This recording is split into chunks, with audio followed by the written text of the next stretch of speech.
Buen domingo a todos. Muchas gracias por estar nuevamente conmigo en esta videocolumna dominical.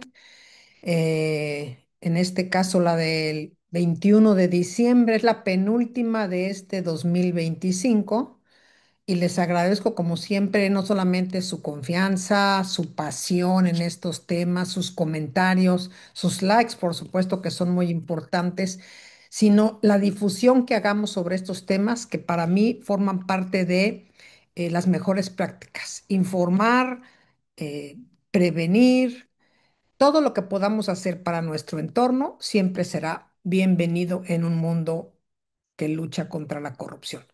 Bien, la columna del día de hoy la titulo Umbral de corrupción. Participé esta semana que pasó en la conferencia de los estados que forman parte de la Convención de la ONU en lucha contra la corrupción, la UNCAC. Eh, Se genera cada año una conferencia, en este caso fue la COSP número 11, en donde me tocó abordar con distintos paneles y expertos internacionales temas vinculantes de integridad en materia anticorrupción. ¿Qué hacemos para educar, fortalecer, generar ese liderazgo, inspirar a los jóvenes e inspirar a las autoridades que aún son rescatables de todo lo que tiene que ver para mejorar la vida del país, llegar a la prosperidad y a la justicia social? Esta conferencia es una reunión internacional que aborda todo lo de que es la lucha sobre la corrupción y participan en ella todos los países que han ratificado la convención. Por supuesto, México es uno de ellos, el gobierno participa, la sociedad civil y el sector privado.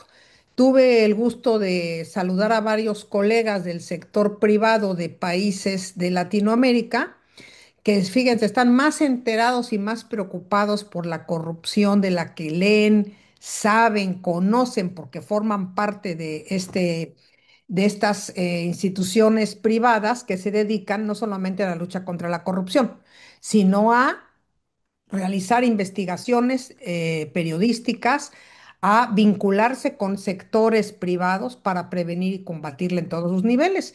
Lo más triste del caso es que me quedé pensando, ¿qué hemos hecho a partir de estos foros y diálogos que tuvimos con diferentes actores en México en los últimos 10 años? Ya ni siquiera voy a entrar a otros puntos de qué hemos hecho en estas conferencias, no, qué hemos hecho en nuestro país. Y aquí regreso al título de esta columna.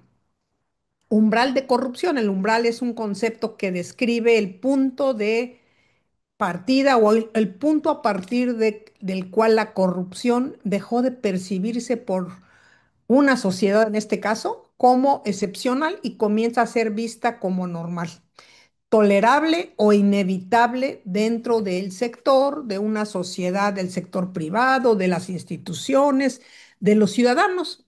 Y fíjense, dicho de forma más clara, el umbral de corrupción es el nivel aceptable de corrupción que una sociedad está dispuesta a tolerar antes de que realmente reaccionemos ante ella. Y así como tenemos muchos altos umbral al dolor, hasta dónde toleramos el dolor, bueno, más allá del dolor que nos cause la corrupción, el umbral de nuestra sociedad, pienso que está más allá de lo que se puede pensar. Ya no nos provoca escándalo la corrupción, estamos resignados, los actos de corrupción no tienen consecuencias reales, las personas honestas y quienes investigan son castigadas o marginadas, y el costo de ser íntegro y de hacer lo correcto, de quien denuncia, de quien describe, de quien hace, es más alto que el de que se corrompe, ¿no? Y entonces aquí uno se pregunta, ¿es correcto lo que he hecho? ¿Lo voy a seguir haciendo? Hace poco escuchaba a un compañero decir que pues le costó muy caro hacer una denuncia y mejor ya no quiso. Pues sí, es que esa es la realidad. No es lo mismo querer estar en el foco de atención para estar presentando denuncias y que te tomen la foto a de veras decir, no quiero tolerar más este umbral de corrupción en México. Ya se han cruzado momentos difíciles y es el momento en que se haga realmente algo distinto, porque los grupos que están politizados y que quieren subirse a un tema político, cuando realmente pienso que es más ciudadano que político el papel nuestro de manifestarnos. ¿Cómo se manifiesta el umbral de corrupción en México? Bueno, simple y sencillamente lo hemos normalizado socialmente. Estos escándalos ya hasta nos dan risa. Muchas veces nos cansan, ¿no? Ya sabíamos, ya son los mismos, nunca pasa nada, todos son iguales. Y esta indignación que debería de enervarnos y generar acciones distintas, no marchas, no lo que ha sucedido que no pase nada. ¿Qué podemos hacer distinto? ¿Qué hay que hacer para que esa risa cínica de los corruptos sea reemplazada? Digo, todos quisiéramos que fuera por la cárcel, por la muerte social, por la muerte política, pero eso no ocurre, ¿no? Aquí, en este tema de la impunidad estructural, pues no existe realmente, yo lo he denunciado 8 años sin que una sola persona, fíjense, un solo funcionario legislador, uno solo, se haya acercado y decir, oye, a ver, platícame cómo está esto, qué podemos hacer, porque no les interesa, porque lo que les interesa es quedar bien con los corruptos, tomarse la foto con los corruptos. La justicia es en forma selectiva y al institucionalizarse este tipo de corrupción, pues sabemos claramente que hay contrataciones públicas diseñadas para ganadores, que se la pasan haciendo libros y libros que nadie lee y que nadie compra y que aparecen luego en la Cámara de Senadores, en las cámaras de diputados, que los conflictos de interés se normalizaron porque se saben dueños del poder.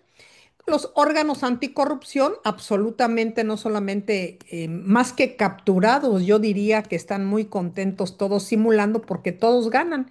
Finalmente, la corrupción no viola un sistema, la corrupción opera dentro de este sistema. Y aquí hay castigos al que actúa de una manera apropiada. ¿Qué sucede? Bueno, pues que a funcionarios honestos los desplazan, los despiden, los aíslan. A los denunciantes que hemos hecho este tipo de actuaciones, nos persiguen, periodistas que son amenazados. Bueno, cuando ser honesto cuesta más que corromperse, el umbral de la corrupción ha sido rebasado.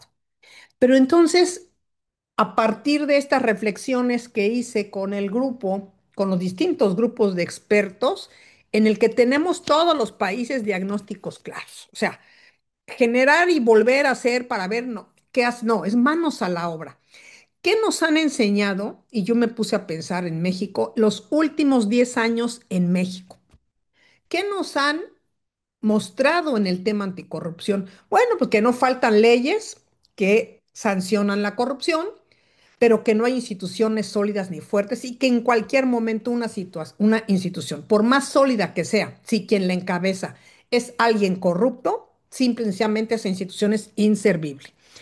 Tenemos también que la corrupción en México nos ha ayudado a sobrevivir y a vivir con los corruptos en el poder. ¿Es reversible este umbral de corrupción? Sí, pero no con discursos, no con normas de papel. La experiencia internacional muestra que solo se revierte cuando realmente hay una consistencia y cuando no solamente existe la voluntad de pasar, de decir o preguntar quién robó, pues hay que denunciar, vamos a investigar, no. El tema es realmente cuando comenzamos a nombrar personajes que están afines a la corrupción, se traspasó ese umbral. ¿Qué podemos hacer todavía? Bueno, simple y sencillamente es no tener la alta tolerancia a la corrupción. Estos últimos 10 años, ¿qué hemos mejorado con relación a la corrupción que nos rodea? Más allá de quienes hemos dedicado estos años a denunciarla y a revelarla con evidencia, con pruebas. ¿Por qué seguimos cayendo en los índices de corrupción a nivel global? Bueno, simple y sencillamente, creo que esta sería un punto de partida, un punto de inflexión que habremos de tomarnos los ciudadanos en la parte que nos corresponde, pero falta el gobierno. Los ciudadanos poco pueden hacer con un gobierno que todo se encubre entre ellos. Y bajar el umbral de corrupción, pienso que va a ser el verdadero desafío. Pues yo pienso que de los siguientes 5 años, y si no, pónganle 3, por Dios santo, pero trabajar para exponer los sistemas financieros ilícitos, para comprensión global de estas redes de corrupción arraigadas que están dentro de las instituciones públicas, en los estados, todo lo que tiene que ver con las redes de políticos vinculados a delincuencia organizada, porque la corrupción no se queda nada más en el gobierno. La corrupción es tan arraigada, la corrupción es tan profunda, es tan influyente entre los funcionarios, gobernadores, legisladores, servidores públicos, que ha mostrado una cara tal de que ya el umbral está más que rebasado. Hasta no borrar a los corruptos y sus desmanes, no creo que sea factible tener proyectos ambiciosos que puedan realmente hacer lo correcto para un futuro digno. La memoria colectiva lamentablemente se desvanece pronto y la corrupción debe ser imperdonable. Suficientes lecciones tenemos que podemos rescatar sobre lo que ha hecho la corrupción en el país. Y algo que nos queda claro, cuando, bueno, pues, ¿qué hacemos? La voluntad de unos no es suficiente y no ha bastado, fíjense bien, por más que una sola persona levante la voz, si no hay un coro real, la corrupción y la impunidad viven encadenadas. No importa qué tanto diga una sola persona o dos, simple y sencillamente tenemos que aceptar que ni siquiera hay una respuesta clara al día de hoy en nuestro país de qué se va a hacer con la corrupción, con los corruptos. El futuro hoy lo veo incierto en esta no agenda anticorrupción. Son muy frágiles los intentos y bueno, yo espero que se vaya adquiriendo un verdadero compromiso y la voluntad política, que significa que ahí está lo más difícil, renunciar a los privilegios que son romper y sacrificar alianzas con personajes y grupos corruptos, porque de que se puede hacer, se puede hacer. Bien, les dejo con estas reflexiones, les deseo una feliz Navidad, disfruten las fiestas, que sea de tranquilidad, de paz, y nos vemos en la siguiente semana, mi siguiente columna, en la cual vamos a aprovechar, ¿no?, que cae en el Día de los Inocentes para reírnos un poco de la corrupción. Y no se olviden, algún día vamos a vivir sin corrupción. Que estén muy bien. Felices fiestas.